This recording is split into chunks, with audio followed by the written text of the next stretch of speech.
الحمد لله الحمد لله الذي شرفنا على سائر الأمم برسالة من اختصه من بين الأنام بجوامع الكلم وجواهر الحكم وصلى الله تعالى على خير خلقه وصحبه وبارك وسلم ما نطق اللسان بمدحه ونسخ القلم ونشهد أن لا إله إلا الله وحده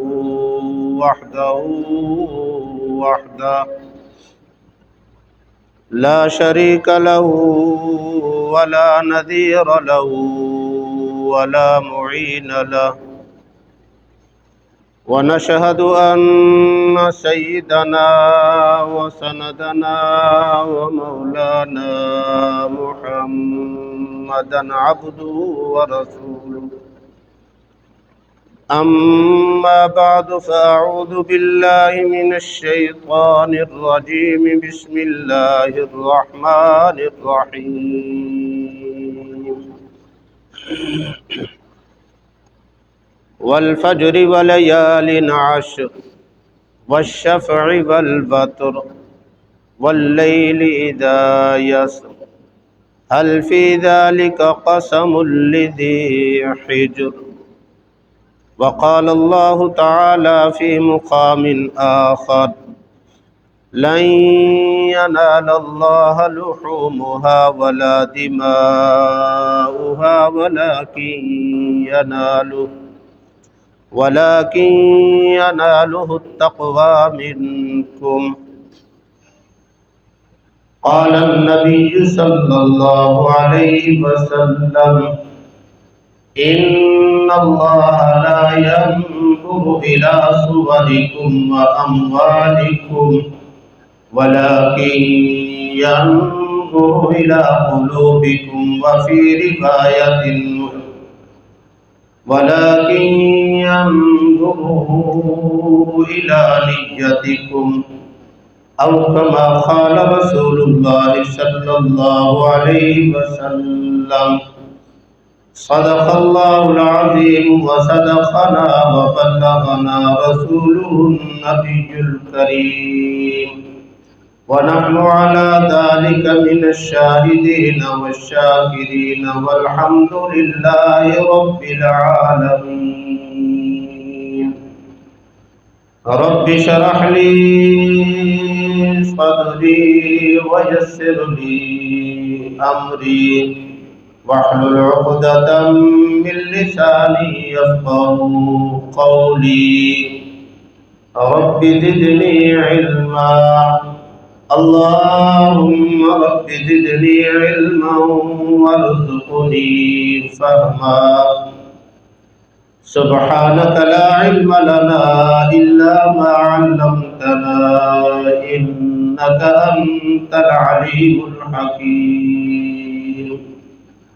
اللهم صل على محمد وعلى آل محمد كما صليت على إبراهيم وعلى آل إبراهيم إنك حميد مجيد اللهم بارك على محمد وعلى آل محمد كما باركت على إبراهيم وعلى آل إبراهيم إنك حميد مجيد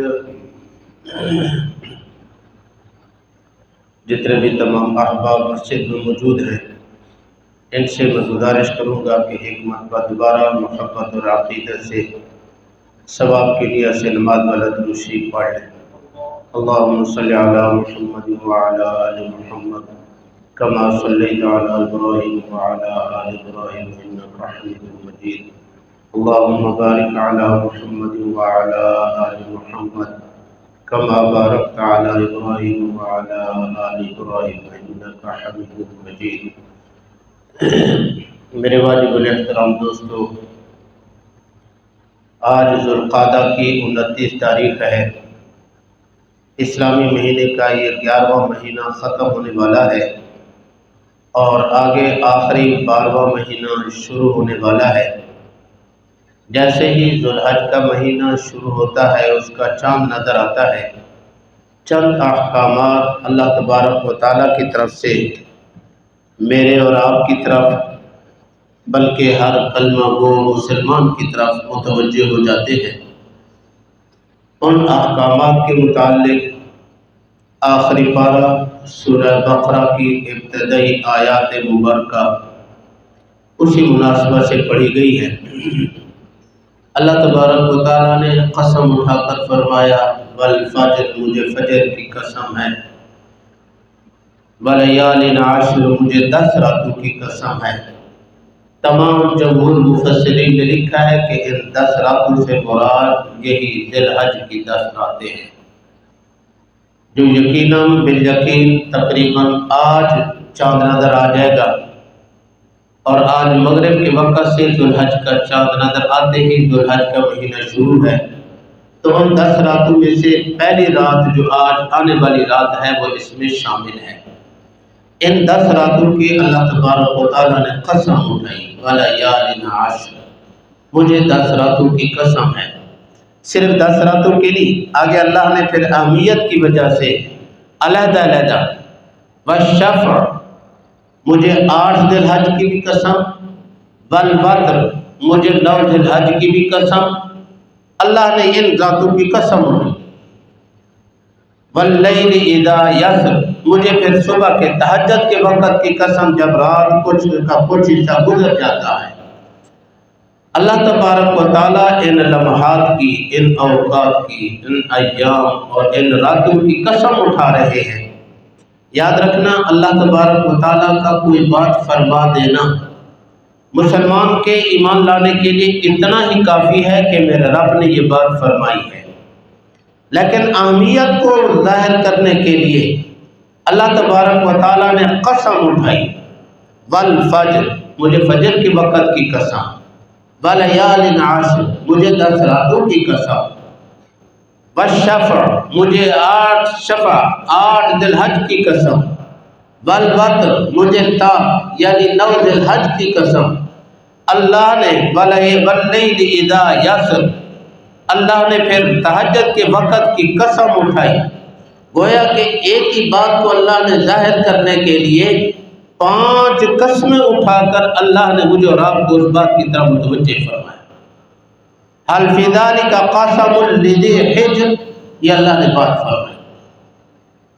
ان 10 دنوں کی آخر قسم کیوں اٹھائی؟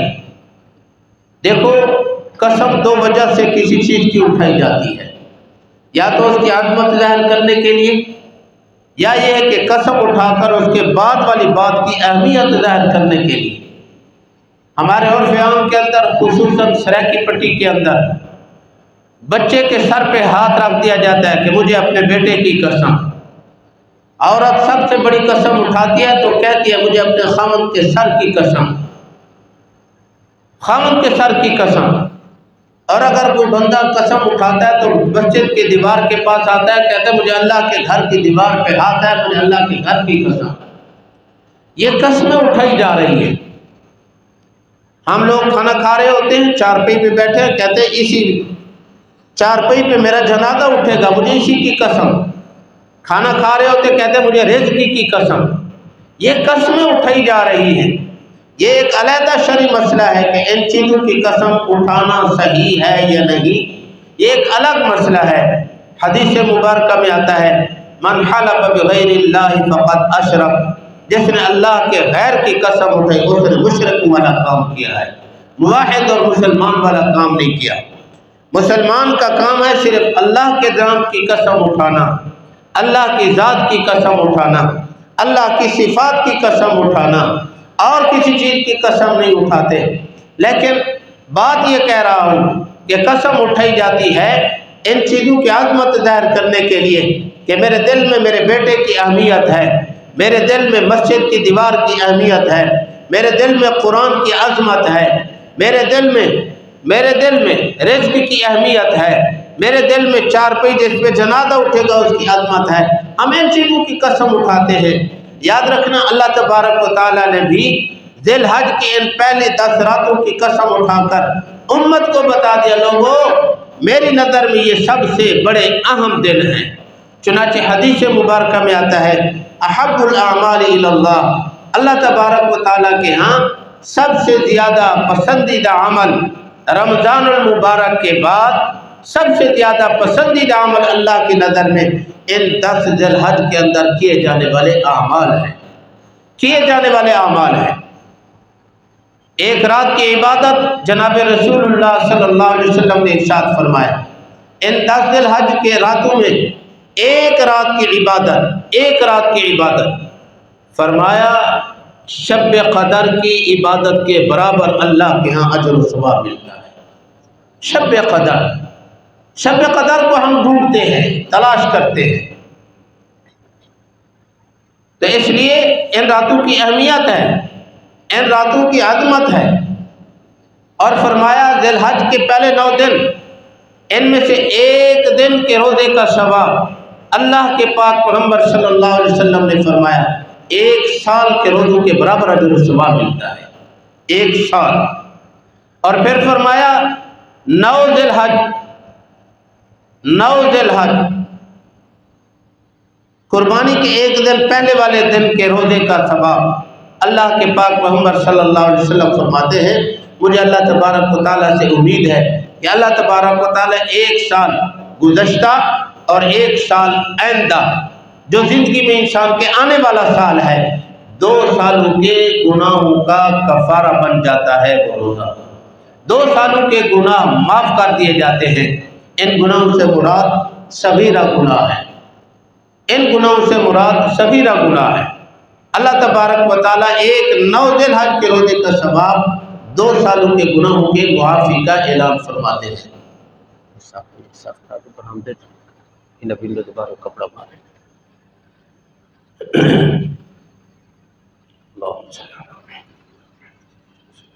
تو ان دن 10 دنوں کی چونکہ اہمیت ہے، بڑی عظمت ہے، اس لیے اللہ تبارک و تعالیٰ نے ان 10 دنوں کی قسم اٹھائی۔ ان 10 دنوں کے اندر 4 اعمال میرے اور آپ کی طرف متوجہ ہوتے ہیں۔ ان 10 دنوں کی قسم کیوں اٹھائی جاتی ہے؟ اس لیے کہ ان دنوں کے اندر جو اعمال پیش آتے ہیں وہ سارے سال میں وہ اعمال نہیں ہوتے، سارے سال میں وہ اعمال نہیں ہو پاتے۔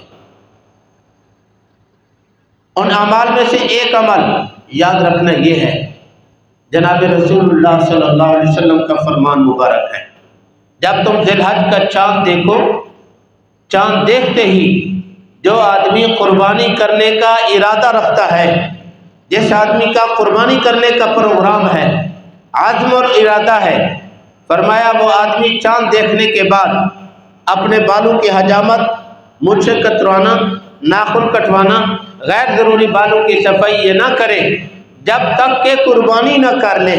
قربانی کر لینے کے بعد پھر یہ بال کٹوائے، ناخن کٹوائے۔ یہ چند دن اس لیے پابندی کی، چند دن اس لیے رکاوٹ کی، یہ ممنوع فرمایا صرف حجاج کرام کے ساتھ مشابہت اختیار کرنے کے لیے کہ حجاج کرام بھی جب حج کا احرام باندھ لیتے ہیں ان کے لیے بال کٹوانا منع، ان کے لیے ناخن کٹوانا منع، ان کے لیے مونچھیں بنوانا منع، ان کے لیے یہ ممنوعات ہوتی ہیں۔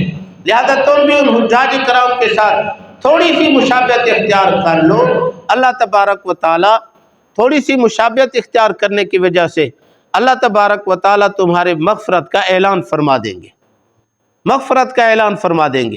یہ تھوڑی سی مشابہت، تو یہ مشابہت صرف اور صرف یاد رکھنا ذی الحج کے ان 10 دنوں کے اندر ہے، باقی پورے سال میں مشابہت اختیار کرنے کی حکم نہیں ہے۔ حالانکہ عمرہ کرنے والے زائرین وہ بھی تو احرام باندھتے ہیں، ان کے لیے بھی یہ ممانعت اور پابندی ہوتی ہے، لیکن مجھے اور آپ کو سارا سال میں یہ پابندی نہیں ہے، رکاوٹ نہیں ہے۔ ان 10 دنوں کے اندر ہے کہ چاند دیکھ لینے کے بعد قربانی کرنے کا ارادہ اور پروگرام ہے، فرمایا بے شک جانور خریدا ہے نہیں خریدا، جانور قربانی والا لائے ہو گھر میں نہیں لائے، حصہ متعین اور مقرر کیا ہے نہیں کیا، قربانی کرنے کا ارادہ ہے، فرمایا اب ناخن کٹوانا رک جاؤ، مونچھیں بنوانا رک جاؤ، حجامت بنوانا رک جاؤ، اس سے پہلے تم بنوا لو۔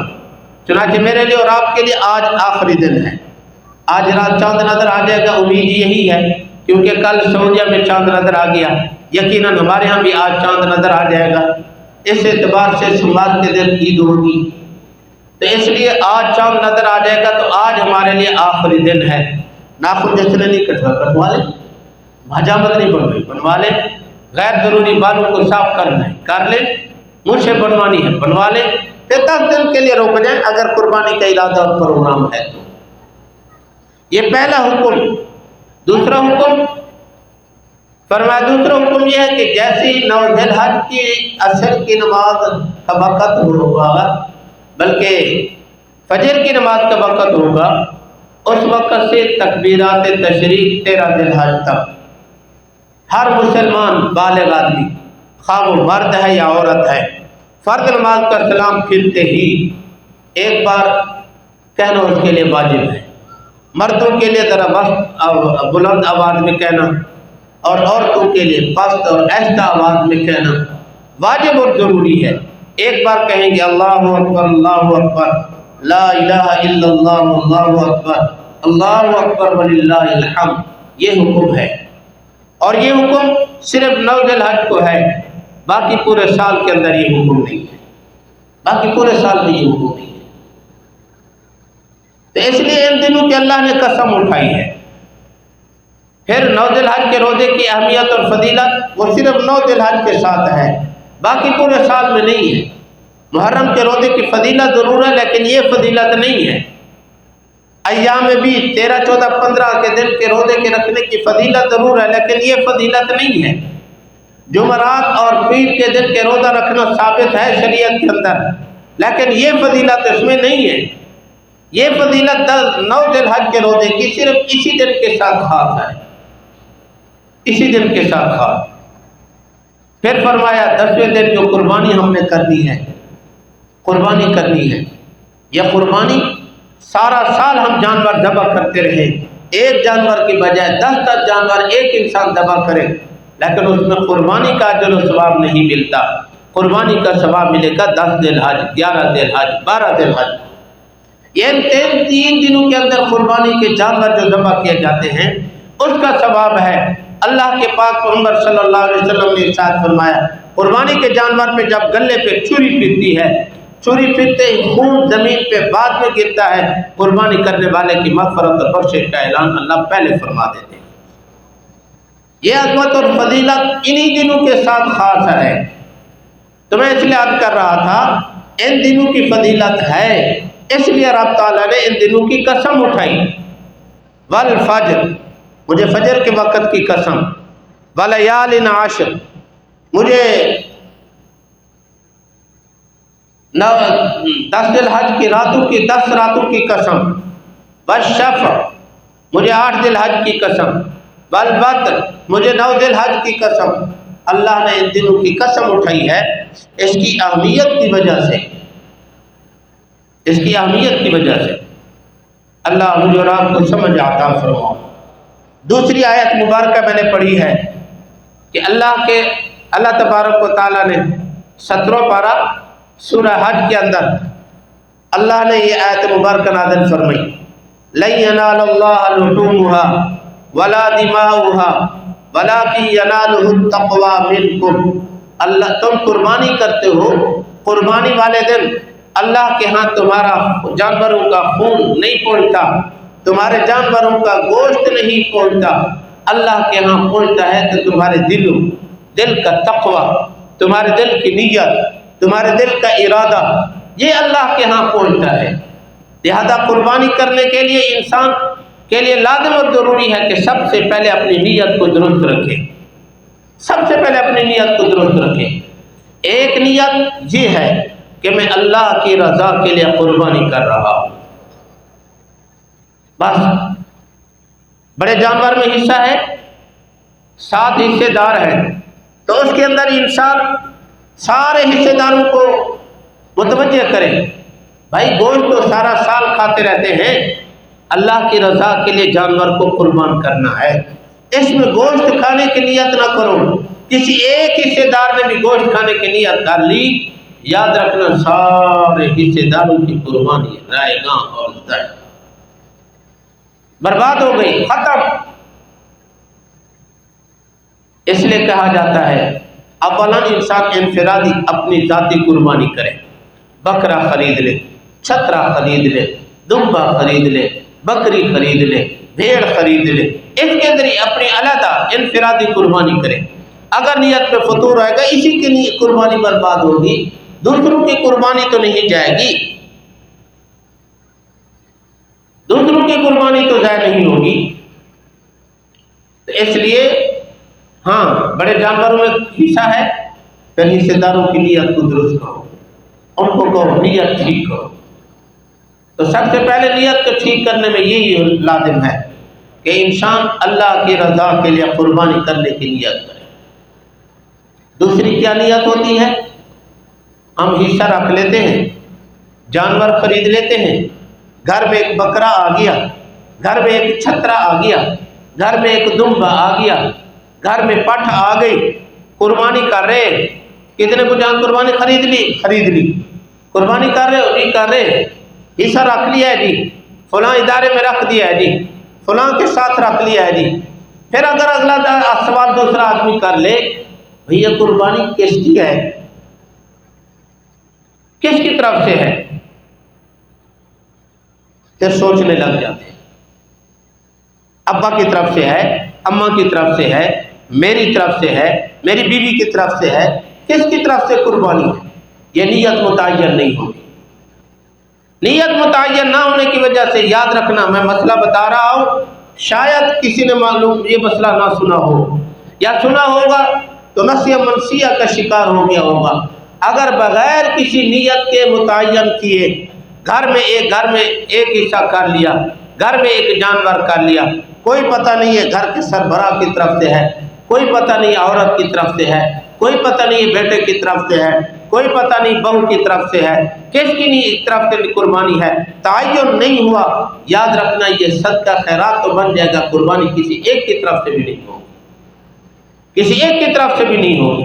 اس لیے میں عرض کر رہا ہوں سب سے پہلے اپنی نیت کا تعین ضروری ہے۔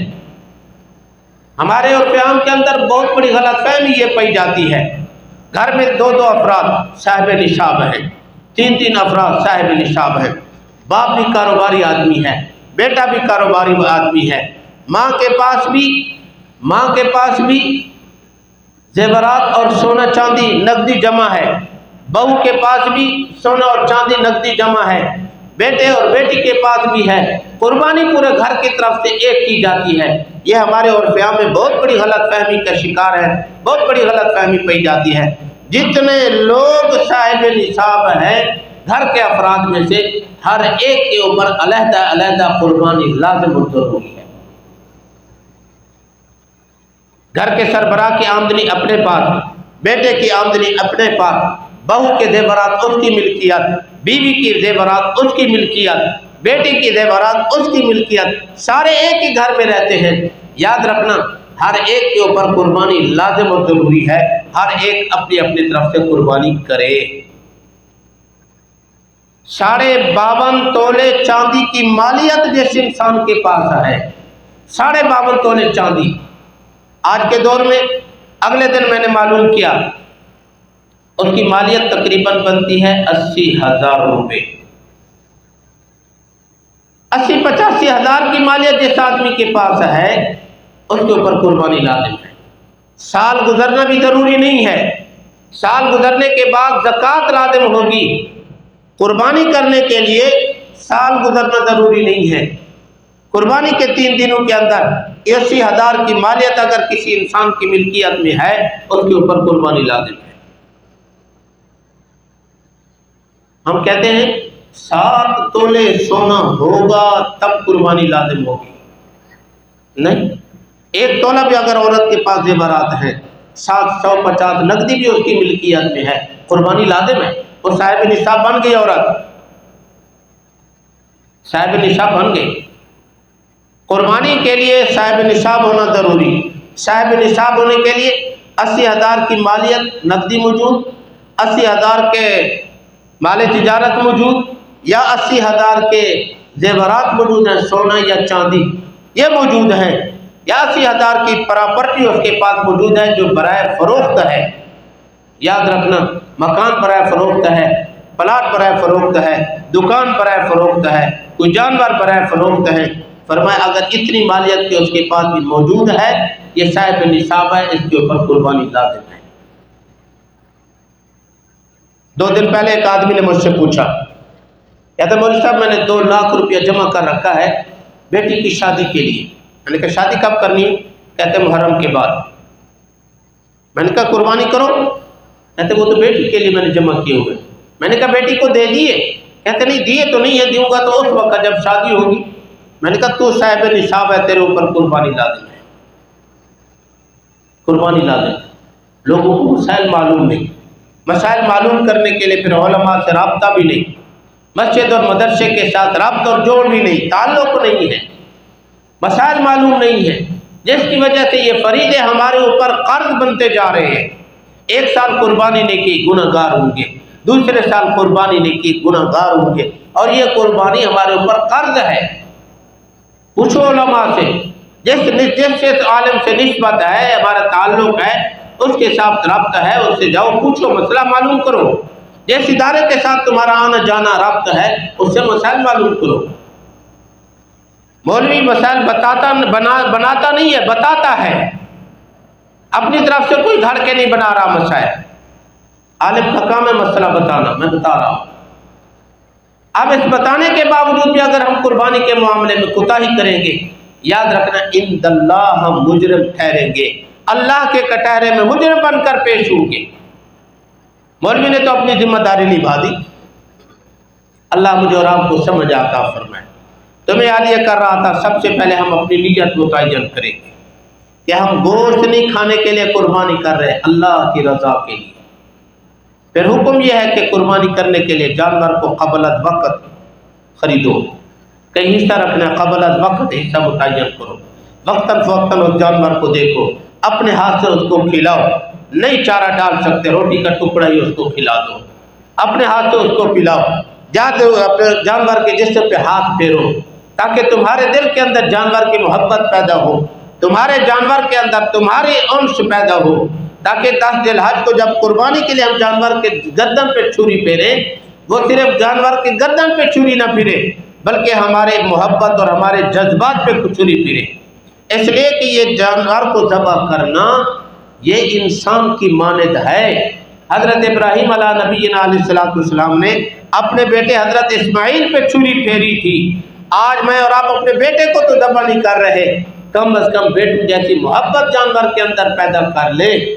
بہت سارے احباب ایسا کرتے ہیں، دمبا، بکرا، چھترا خرید لیتے ہیں، اس کو اتنا مانوس کرتے ہیں، کھانا کھا رہے ہیں جانور ساتھ بیٹھا ہے، بازار کی طرف جا رہے ہیں جانور ساتھ پھیر رہا ہے، باغ کے لیے جا رہے ہیں، سیر و تفریح کے لیے جانور ساتھ پھیر رہا ہے، بغیر رسی باندھے، بغیر رسی پکڑے، جیسے جس طرح مالک جاتا ہے جانور ساتھ جاتا ہے۔ کم از کم اتنا اس کو پیدا کر لیں، اتنا اس کو پیدا کریں، تاکہ قربانی کرتے وقت جانور کی گردن پہ چھری پڑے، ہمارے جذبات بھی قربان ہو، پتہ چلے ہے میں نے اتنے دن اس کو کھلایا، میں نے اتنے دن اس کو پلایا، میں نے اس سے پیار کیا، میں نے اس کو اپنے ساتھ رکھا، اب اس پہ چھری پھیر رہی ہے، انسان کے جذبات پہ چھری پھیری۔ اللہ مجھے اور آپ کو سمجھ عطا فرمائے۔ تو یہ قربانی کے احکامات اور خصوصاً 10 دنوں کے احکامات یہ ذکر کیے گئے ہیں۔ یہ 4 اعمال ایسے ہیں جو انہی دنوں کے ساتھ خاص ہیں۔ اللہ مجھے اور آپ کو ان اعمال کی اہمیت نصیب فرمائے اور ان احکامات کو پورے اہتمام کے ساتھ کرنے کی توفیق بخشے۔ جتنی باتیں کہی گئی ہیں، سنی گئی ہیں، اللہ ہمیں سمجھ عطا فرمائے۔ اس کے علاوہ اگر کسی کے دل میں جب کبھی کوئی مسئلہ قربانی کے متعلق ذہن میں خیال میں آ جاتا ہے یا کوئی سامنے آ جاتا ہے کسی کے تذکرہ کرنے سے، اپنے تعلق دار کسی مولانا صاحب، مفتی صاحب، عالم سے، اپنے امام اور خطیب سے پوچھ لے۔ اگر میرے پاس آئیں گے تو میں بھی انشاءاللہ تشفی اور تسلی کرا دوں گا۔ اللہ ہم سب کو دین والی زندگی گزارنے کی توفیق عطا فرمائے۔ جن حضرات نے ابھی تک سنت نہیں پڑھی وہ سنت ادا کریں۔